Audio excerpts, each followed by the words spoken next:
Todd, Yeah. we seem to be back in the junkyard. Oh my God, you're right. Does that mean we're going to talk about the Philadelphia experiment? Well, it might help me out first if we could break down the movie title. Okay. What are your thoughts on the? It's one of my favorite articles. Mine too. Well, how do you feel about Philadelphia? One of my favorite cities. Is it? No. Well, what are your thoughts on experiment? I've been experimented on a few times, but never involving time travel. Well, time travel, as we all know, can either be done really well or very, very badly. Or in this case, very, very, very badly. And what happens when time travel is done very, very, very badly? Yeah, but you end up in the junkyard in a horrific experiment. The Philadelphia experiment. Whose dog is this?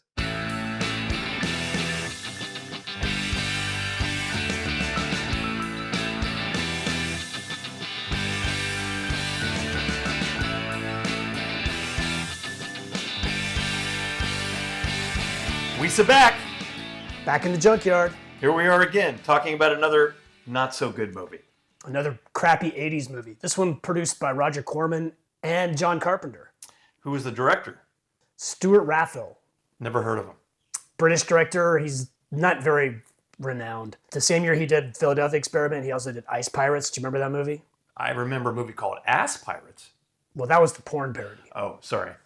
Ice Pirates starred the guy from Vegas. Super cheesy sci-fi flick. Okay. Maybe one day we'll bring Ice Pirates to the junkyard.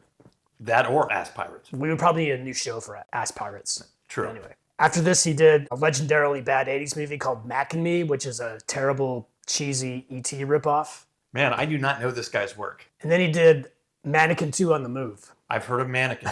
I did not know they made Mannequin 2. They did. I don't think Bug-Eye McCarthy or Kim Cattrall are in that one, though. I think that we could easily do Mannequin in the junkyard. Well, Mannequin 2. And now that I know there exists a Mannequin 2, I would say that's probably even better.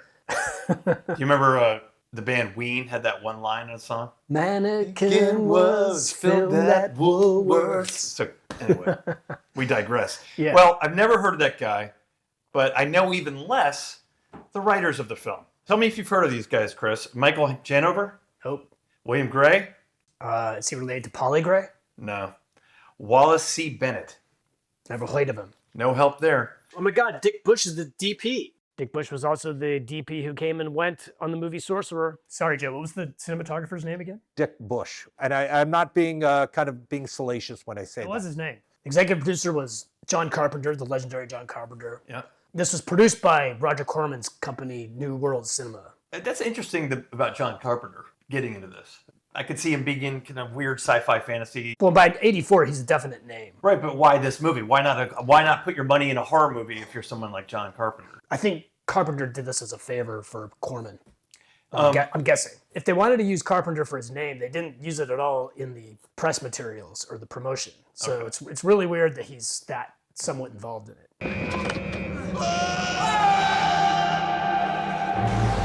This, to me, it deserves to be in the junkyard, but let me tell you, it's not a bad premise. But there's another movie that came out a few years before this called The Final Countdown, in which the USS Nimitz gets sent back in time to Pearl Harbor. Do you remember that? No. Kirk Douglas is in it. What year? 1980 or 81, something Okay. like that. Similar premise. You know, recently we did a time travel movie, Time After Time. Matter of fact, we even mentioned this movie in comparing like characters and stuff. Yeah, right. It's the same because they both have the same fish out of water scenario. But that movie just did it well. This movie does it poorly. And when I rewatched this, I thought, I may not hate this as much as I think I could. Well, I do hate it. Boy, you were wrong. Part of it is the hate terrible writing of the characters. Yeah. Another part is wooden acting. Yeah.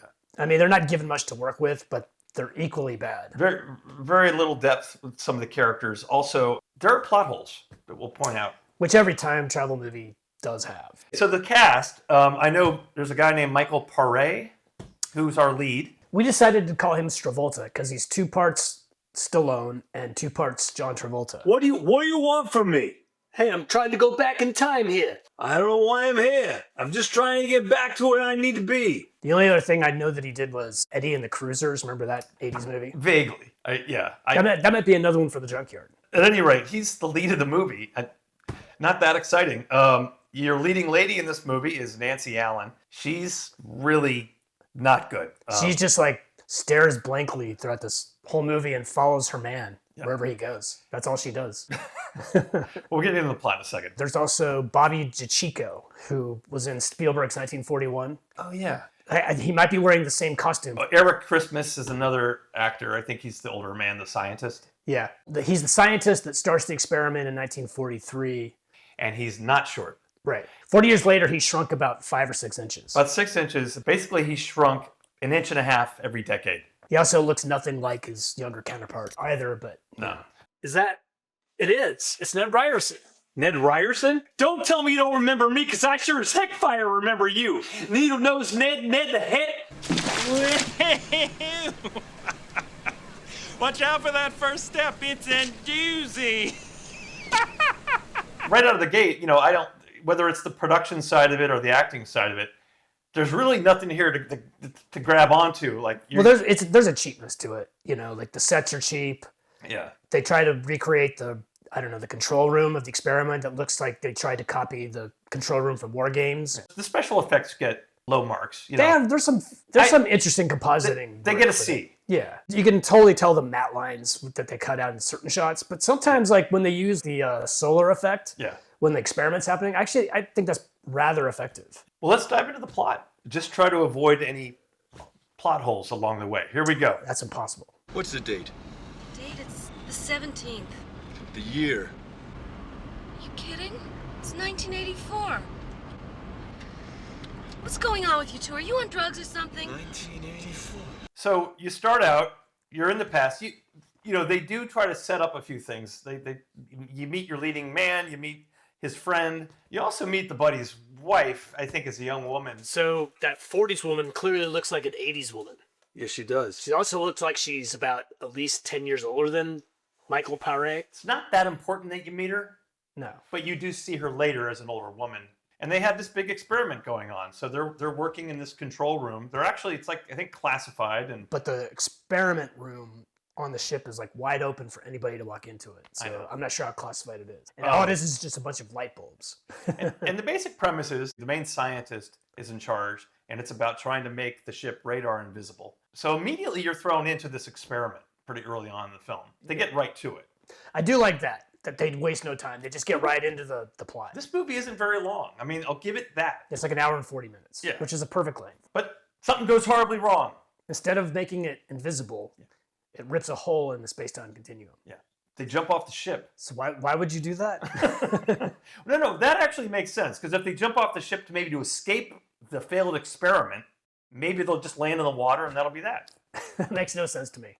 They jump and they time travel. Conveniently, they time travel instead of like being burnt up in this like vortex. A very similar experiment is happening in 84 by the same, now 6 inch shorter, scientist. Why he's doing the exact same experiment, why it's on a city instead, or a small town instead of a naval ship. It doesn't make any sense. This nuclear test site, like little town that they're testing on, that gets sucked into the vortex, which looks really bad. That's like one of the worst effects, I think. And always like, every time they showed it, I'm like, what is that? Why would you want to make a small town radar invisible? Why didn't he do this experiment in 1952 or 1968? Why 1984? Because that's when the movie was made. And you find out there is this connection between the experiment in 1944 and the experiment in 1984 that is connecting. That is the vortex. That's what created the rift. So that's the connection, is you have these two different, similar but different experiments happening at two different times, creates a vortex that bridges them. So that just brings us to 1984, present day, when the film was made, and you're following the fish out of water type scenario. They get to this perimeter, I guess, a fence where it's like electrical, and the friend gets horribly electrified. And that's part is so confusing. They get chased by military helicopters, and it's like, were they expecting them? It also causes the helicopter to crash. Yeah. Now they're being sought after. They're wanted. They're trying to find these guys. Yeah, the town that was experimented on and the base is by the Salt Flats. Oh, that's a good point. So the beginning of the movie is in Philadelphia. But where they end up in 1984 is in Salt Lake. To me, I think it would have been cooler if they were in the same general area. Yeah, that would have made more sense. Something we pointed out was also weird in Time After Time. Yep. You're immediately seeing them walk around. They do things like, oh my God, a Lowenbrow. Why is there only one discarded Lowenbrow bottle and one discarded Coke can in the entire salt flats and nothing else? Well, it's a good question.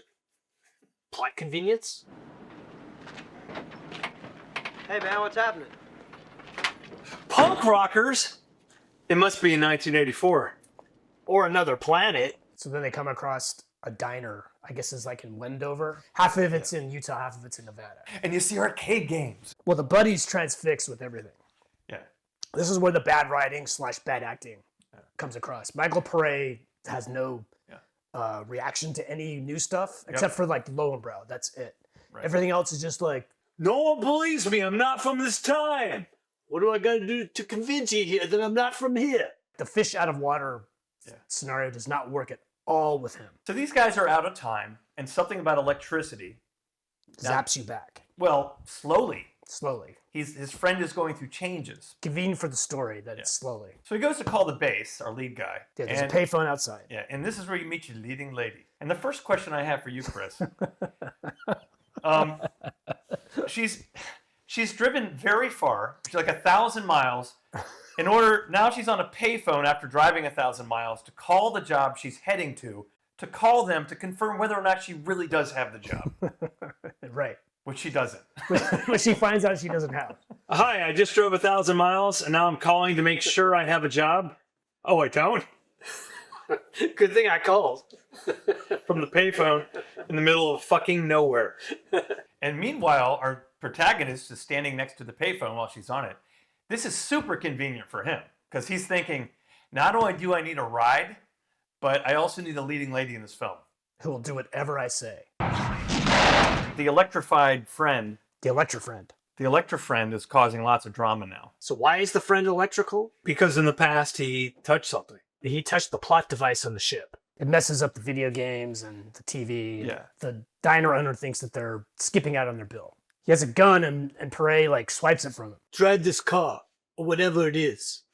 I need you to drive this car. I need to get out of here. And what he should say is, lady, I was overhearing your call. You don't even have a job. Drive us to California. Just drive us to California. Look, we'll pay you if we can later. Actually, do they know where they're going at this point? I think they're just on a run for it because they know they're wanted already. Do they? Yeah, because of the helicopter situation. Why does that make them think that they're wanted? Well, because they made a helicopter crash.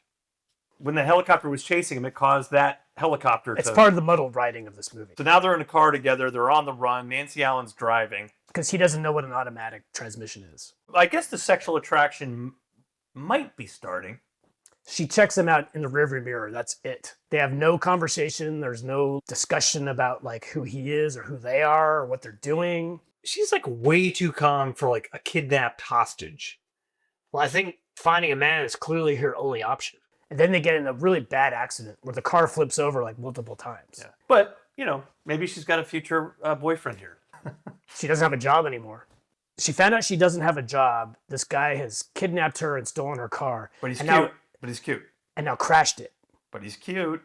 But she's going to follow him wherever he goes for some reason. She has no character, really. None whatsoever. And he's in a jail cell with a transvestite. By the way, I think that transvestite, I'm not 100% sure about this, but I think that person acted as a punk rocker in the movie Gotcha. You'll have to do some research, Chris. We'll see if you're right. Tell me if I'm right about that.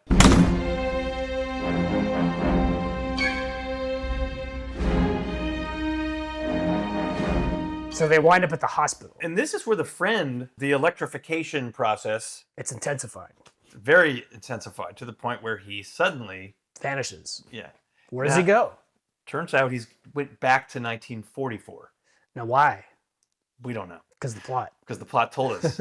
Get rid of him at least so that you can have the lovebirds. So they can in a horse trailer later on. Exactly. He tries to tell her what's going on. She doesn't really believe him. Then why is she following him?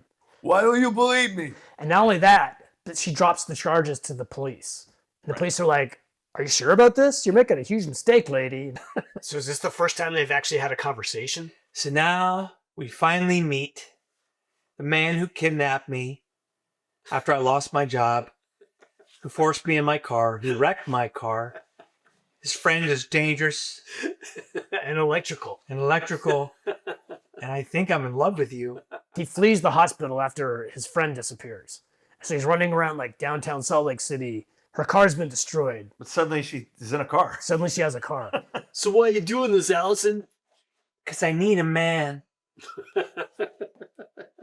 I mean, if she didn't believe this guy's story, why is she going with him all this way? For some reason, well, she's got nothing else to do, so she goes with him to, I think, his town. Yeah, he's from like somewhere in California.